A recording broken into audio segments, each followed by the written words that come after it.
अस्सलामुअलैकुम वरहमतुल्लाहि वबरकातुहू। ये है मदरसा अल आयशा रदी अल्लाह अन्हा एकेडमी। आज जिसकी पहली मंजिल ये बैतुल खला है और ये किचन है। आप रेती भी देख रहे हैं। इसके पहली मंजिल की अंदर से सीमेंट पलस्तर चल रहा है।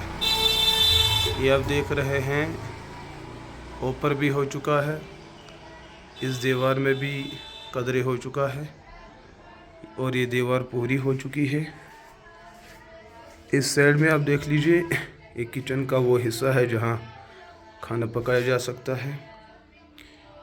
ये इसका निचला हिस्सा है जिसमें अभी नहीं हो पाया है और इंशाल्लाह आज हो जाएगा। और ये ऊपर जाने के लिए सीढ़ी का अंदरूनी हिस्सा है और ये बाहर का हिस्सा है।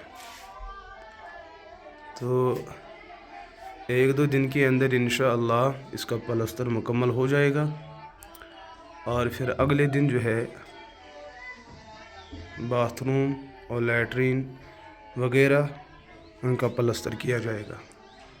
अहबाब और अहले खैर से दरख्वास्त है कि मदरसे को भरपूर तरीके से आप ताउन दें। अस्सलामु अलैकुम व बरकातुहू।